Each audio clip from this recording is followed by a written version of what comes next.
താമരശ്ശേരി കുടുക്കിലുമ്മരത്ത് 3 വാഹനങ്ങൾ കൂട്ടിയിടിച്ച് അപകടം. വൈകിട്ട് 3:45ഓടെയാണ് അപകടമുണ്ടായത്. അപകടത്തിൽ ആളപായമില്ല. അതേസമയം അപകടത്തെ തുടർന്ന് താമരശ്ശേരി മുക്കം സംസ്ഥാന പാതയിൽ ഏറെ നേരം ഗതാഗതവും തടസ്സപ്പെട്ടു. താമരശ്ശേരി ഭാഗത്തു നിന്നും മുക്കം ഭാഗത്തേക്ക് പോകുകയായിരുന്ന ലോറിയാണ് അപകടത്തിൽപ്പെട്ടത്. അപകടത്തിന്റെ CCTV ദൃശ്യങ്ങളും പുറത്തുവന്നു.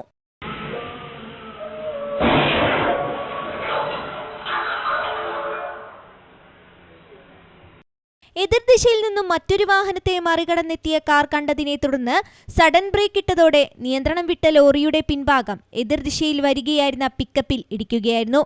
ഇടിയുടെ ആഘാതത്തിൽ പിക്കപ്പിലുണ്ടായിരുന്ന ഇരുമ്പ് പൈപ്പുകൾ തെറിച്ച് പിന്നിലുണ്ടായിരുന്ന കാറിൽ പതിച്ചു. ഇരുമ്പ് പൈപ്പുകൾ തുളച്ചുകയറി കാറിന്റെ പല ഭാഗങ്ങളും തകർന്നു. ഇടിയുടെ ആഘാതത്തിൽ പിക്കപ്പ് ലോറിയുടെ ഒരു വശം ഭാഗികമായും തകർന്നിട്ടുണ്ട്. എന്നാൽ അപകടത്തിൽ ആളപായമൊന്നും റിപ്പോർട്ട് ചെയ്തിട്ടില്ല. വൈകിട്ട് 3:45ഓടെയായിരുന്നു അപകടം. അപകടത്തെ തുടർന്ന് താമരശ്ശേരി മുക്കം സംസ്ഥാന പാതയിൽ ഏറെ നേരം ഗതാഗതവും തടസ്സപ്പെട്ടു. News bureau, Thamarassery.